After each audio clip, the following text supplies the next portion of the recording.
함께 나눌 말씀은 사도행전 10장 34절에서 43절 말씀입니다. 사도행전 10장 34절에서 43절 말씀 우리 함께 교독합니다. 베드로가 입을 열어 말하되 내가 참으로 하나님은 사람의 외모를 보지 아니하시고 각 나라 중 하나님을 경외하며 의를 행하는 사람은 다 받으시는 줄 깨달았도다.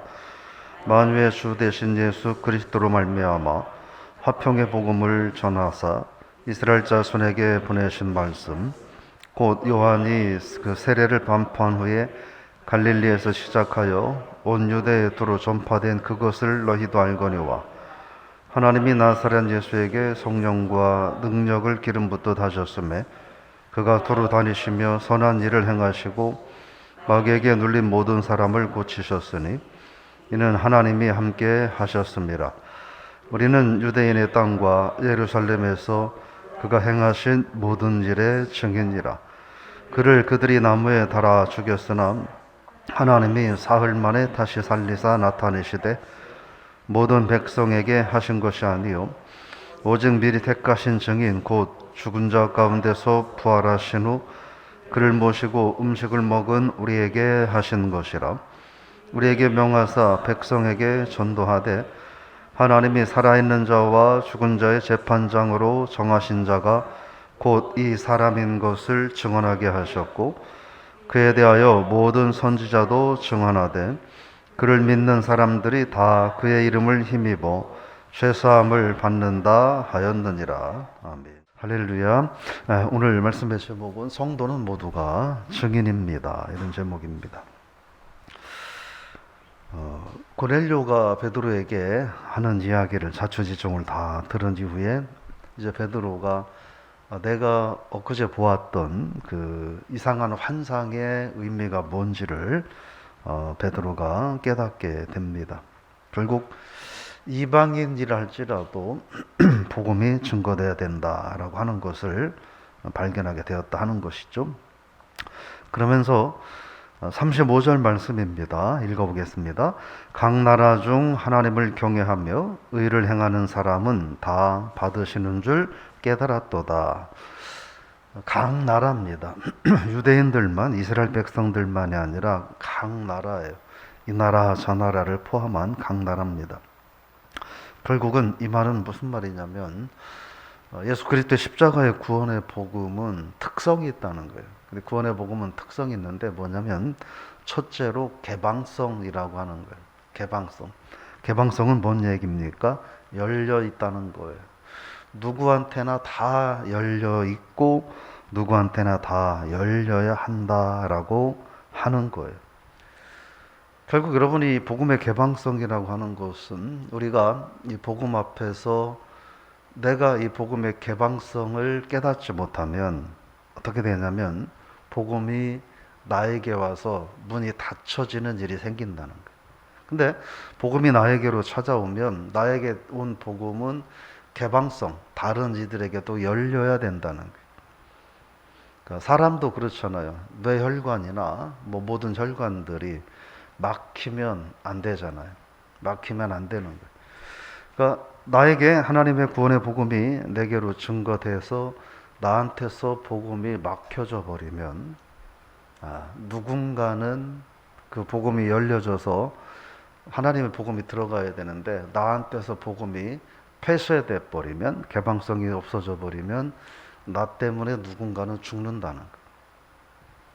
결국 나 때문에 죽는 누굴까 하는 거죠. 늘 말씀드리지만 하나님이 저와 여러분들에게 너 왜 아프리카에 가서 죽어가는 아프리카 원주민들한테 복음 전하지 않았냐고 묻지 않으실 거예요. 그런데 네 옆집, 네 친구들, 네 직장 동료들 그렇게 예수 믿지 않고 살아가는데 네가 복음을 전하지 않아서 너 때문에 그들이 죽었다라고 우리에게 물으실 거예요. 성경에서는 그 말을 핏값을 찾는다고 하셨대요. 우리는 그래서 하나님은 얘기하셔요. 무조건 다 복음 전해서 예수 믿게 해라라고 말씀하시지 않았어요. 그들이 듣든지 아니 듣든지 너희는 전하라고 하셨어요.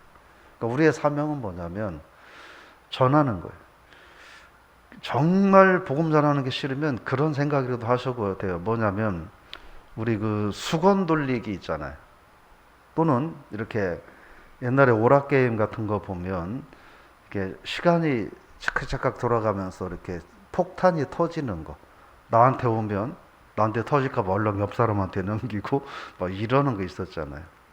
누구든 갖고 있으려고 하지 않는단 말이에요. 넘겨준단 말이에요. 예, 조금 내용이 맞지 않을 수 있지만 하나님의 복음은 나에게 와서 멈춰져 버리면 안 된다는 거예요. 그게 복음의 개방성이라고 하는 거예요. 오늘 하나님께서는 이 베드로를 통하여 이방인 고넬료를 구원하시는 그런 역사를 통해서 복음의 개방성을 우리에게 말하고 있다 하는 거예요. 복음이 와서 나한테 와서 다 꽉 차서 멈춰버리면 안 된다 하는 거예요. 그래서 오늘 한번 여러분 기도할 때 그래서 매일 새벽 VIP를 정하고 기도하시라는 거예요. 그것마저 소홀히 하고 대면 하면 안 된다 하는 거예요. 그리고 계속해서 그 영혼을 위해서 기도하면 하나님이 반드시 기회를 준단 말이에요. 네, 반드시 그 영혼을 내가 찾아가고 어떻게 돌볼 수 있는 기회를 주신다고요. 그래서 복음이 저와 여러분들에게서 멈추지 않는 그런 성도가 될 수 있기를 부탁을 드리며 축복합니다. 36절은 말하고 있어요. 화평의 복음을 전하셨다라고 말하고 있어요. 복음은 화평의 복음이에요. 뭘까요? 죄인인 우리와 거룩하신 하나님 사이에 막힌 담을 헐어버리는 화목하게 하고 화평하게 하는 것이 바로 복음이에요.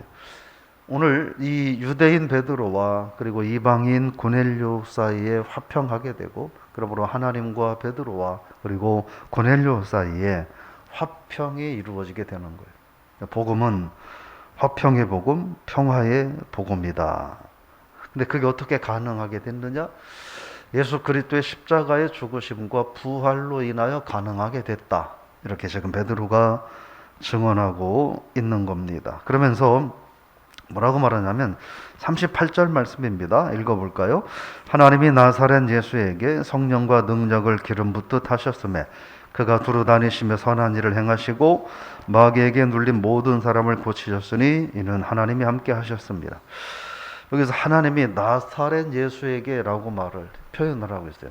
그래서 지명을 넣었던 것은 뭐냐면 베드로가 지금 얘기하는 예수 그리스도, 그분이 우리가 꾸며낸 실체도 없는 그런 어떤 가상의 존재가 아니라는 거예요. 나사렛 예수라고 하는 이 지명을 넣음으로 예수는 실존했던 인물이었다고 하는 것을 강조하고 있음을 우리가 생각을 해볼 수가 있습니다. 그러면서 39절 말씀에서 우리는 유대인의 땅과 예루살렘에서 행한 모든 일의 증인이라 이렇게 말을 하고 있습니다. 예수 그리스도의 여기서 말하는 우리라고 하는 건 1차적으로 제자들을 말해요. 예수 그리스도께서 이 땅에 오셔서 3년간의 공생애를 보내고 십자가에 달리시고 부활하시고 승천하신 것을 그와 먹고 자고 함께 생활했던 우리들, 그것을 1차적으로 우리라고 말을 하고 있습니다. 근데 이것을 예수님께서는 사도행전 말씀에서 확장하셨죠. 1장 8절 말씀이 그거예요. 성령이 너에게 임하시면 너희가 권능을 받고 예루살렘과 유대와 사마리아와 땅 끝까지 내 증인이 되라.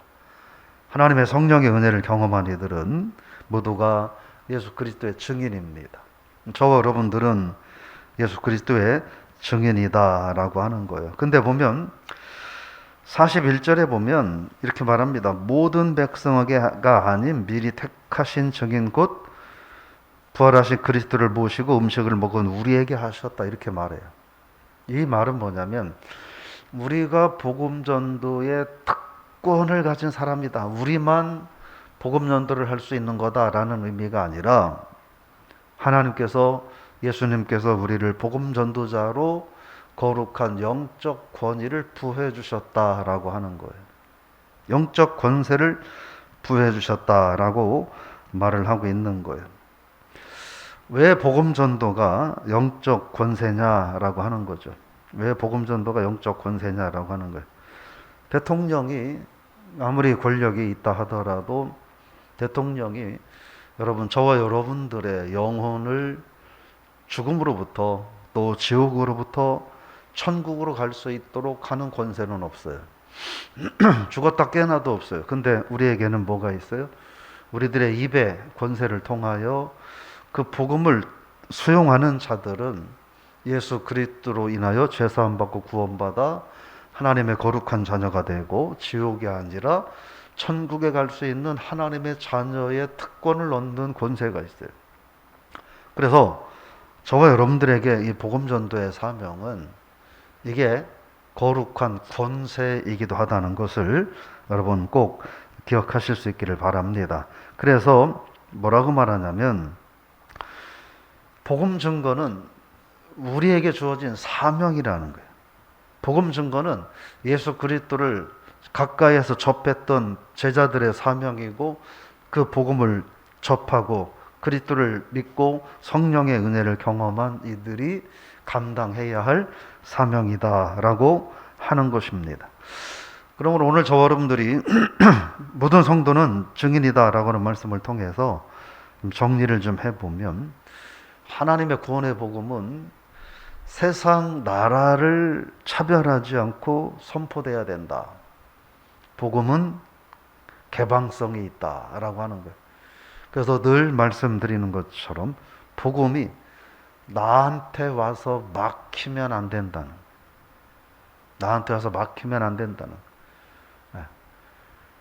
여러분 오늘 아침에 우리가 하나님 앞에 다른 복을 구하고 이런 기도보다 오늘 아침에는 그 기도를 할 수 있기를 바랍니다. 하나님의 구원의 복음이 나에게 와서 막혀 있지는 않나. 어디로 흘러가야 막혀 있지는 않나. 그럼에도 불구하고 세상에서 먹고 사는 것 문제 없다고 나는 정말 복 받은 사람이라고 생각한다면 제가 주일날 말씀드렸던 것처럼 그건 결코 복이 될 수 없다는 거예요. 왜요? 그게 복이라면 예수 믿지 않고 우리보다 잘 사는 사람들은 더 엄청난 복을 받은 사람들이기 때문에 그래요. 그게 결코 복이라고 말할 수 없다. 복음 증거하지 않고 하나님 사명 감당하지 않아도 먹고 사는데 문제 없어서 나는 복 받은 사람이니까 내가 복음 전하지 않아도 나는 잘 사는 복을 받았다고 착각한다면 그거는 정말 오산이라는 거예요. 예. 나에게서 복음이 흘러가지 않고 막혀버린다면 그것은 안 된다라고 하는 거예요. 왜냐하면 하나님의 복음은 그 자체가 이미 확장성을 갖고 있기 때문에 그래요. 혹시나 우리가 그러지 않을까봐 주님께서는 수많은 표현으로 우리에게 복음을 전하라고 말씀을 하셨어요. 너는 말씀을 전파하라. 때를 얻든지 못 얻든지 항상 힘쓰라. 너는 말씀을 전파하라. 그들이 듣든지 아니 듣든지 전하라. 라고 말씀을 하셨다는 거예요. 오늘 복음이 우리가 증인이라고 하는 사실을 자각한다면 증인은 사실만 얘기하면 되는 거예요. 사실만 얘기하면 되는 거예요. 베드로도 지금 이야기를 하면서 자기가 예수님 따라다니면서 겪었던 것, 예수님께 접하고 들었던 것만, 자기가 본 것만 얘기하잖아요. 우리도 마찬가지예요. 우리가 신앙생활하면서 전도하면서 나도 잘 모르는 성경 이야기를 막 거룩하게 아름답게 꾸며서 말하려고 할 필요가 없다니까요. 그러니까 복음 전도가 어려운 거예요. 단순하게 어려워요. 네가 알고 있는 것처럼 나도 옛날에 방황하고 이렇게 살지 않았냐. 근데 내가 교회 다니고 예수 믿고 보니까 내 마음에 평안이 찾아왔다. 나는 그래서 지금 기쁘다. 뭐 오늘 당장 먹을 쌀이 없어도 나는 오늘 하루 행복하게 산다. 이게 바로 복음이다. 이게 하나님의 은혜다. 당신도 그런 하나님의 은혜를 경험해라. 예를 들어 이런 식으로 내가 경험한 것을 전하면 된다라고 하는 거예요. 예수 그리스도의 십자가의 구원의 복음은 화평의 복음이다 하는 거예요. 죄인이 거룩한 하나님의 자녀가 되게 하는 복음인 거예요. 그래서 이 복음을 증거하는 자들에게 하나님이 부여하신 건 뭐냐면 영적 권세를 부여해 주셨어요. 영적 권세를 부여해 주셨다고. 여러분, 이 복음 전도는 천사에게도 주어진 사명이 아니에요. 이 복음 전도는 누구에게 주어진 겁니까? 오직 저와 여러분들에게만 주어진 거예요. 그래서 이 복음 전도의 사명은, 증인의 사명은 천사도 흠모할 만한 그런 놀라운 사명이라고 하는 것을 기억하고, 오늘 하루 저 여러분들이 이 하나님이 내게 거룩한 영적 권세를 주셨다라고 하는 거예요. 복음 증거할 때 불편해하거나 흔한 세상말로 쫄 필요 없다니까요. 내가 증거하는 이 복음을 듣고 저 사람이 예수 믿으면 저 사람은 구원받고 하나님 자녀가 되는 거고, 내가 이 복음을 증거했는데 안 믿으면 지옥 가는 거예요. 네. 우리는 그 마음으로 전해야 돼요. 저 사람이 나를 이상하게 볼까? 이상하게 봐도 상관없어요. 네. 우리에게는 권세가 있단 말이에요. 이 말의 권세가, 그거를 받아들이면 그 영혼은 구원받고 하나님의 자녀가 되는 거고, 그걸 거부하면 그는 지옥에 가는 거예요. 그거를 우리가 결정할 수는 없어요. 우리는 그저 전할 뿐이에요. 모든 성도는 복음의 증인입니다.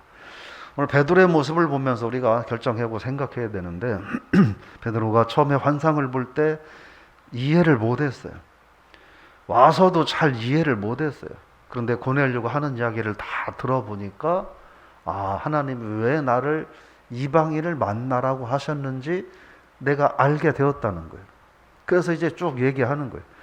여기에서 우리가 하나 찾아야 될 단어는 뭐냐면 순종이라고 하는 단어예요. 베드로는 처음에는 거부했어요. 나 못합니다. 그러다가 때마침 사람들이 오니까 일단 따라는 가봤어요. 가면서도 뭔 일이지 싶었어요. 근데 가서 보니까 고넬료를 통하여 하나님이 행하신 일이 있고 하나님의 역사가 있었다는 거예요. 결국 복음 증거는 저와 여러분들에게 놀라운 하늘의 영적 권세가 주어졌지만, 이건 누구만 사용할 수 있는 거냐? 순종하는 신앙인만 영적 권세를 사용할 수 있는 거예요. 우리가 신앙생활 하면서 그런 자존심을 갖고 살아야 돼요.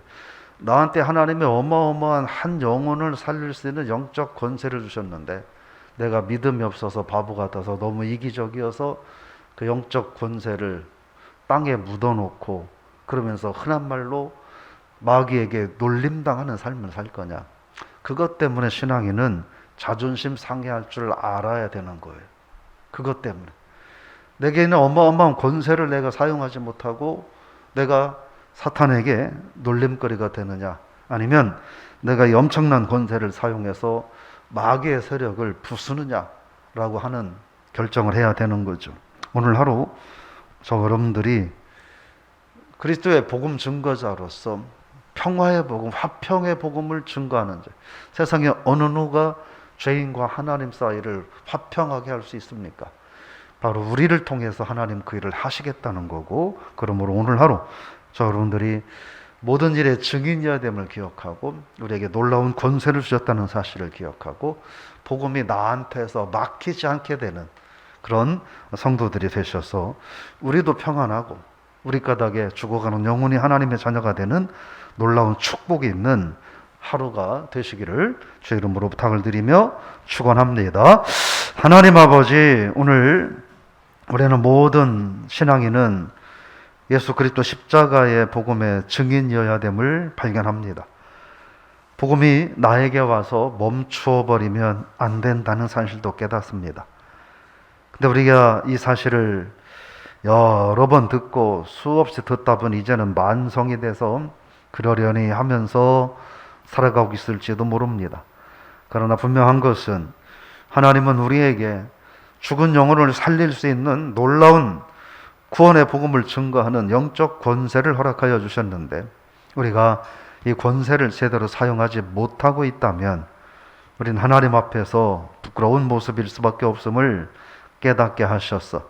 오늘 이후로 우리는 예수 그리스도 십자가의 구원의 복음의 증인의 삶을 살아가는 우리가 되게 하여 주옵소서. 저들이 듣든지 아니 듣든지, 때를 얻든지 못 얻든지 주님은 전하라고 하셨음에 우리는 그저 주님 말씀 붙잡고 순종하여 전하겠사오니 열매는 성령께서 거두어 주실 줄로 믿습니다. 우리 교회가, 우리 모든 성도들이 그리스도 십자가의 구원의 복음의 증인의 삶을 주저하지 않고 살아가는 오늘 하루가 되게 하여 주시옵소서. 감사드리며 예수님의 이름으로 기도드리옵나이다. 아멘.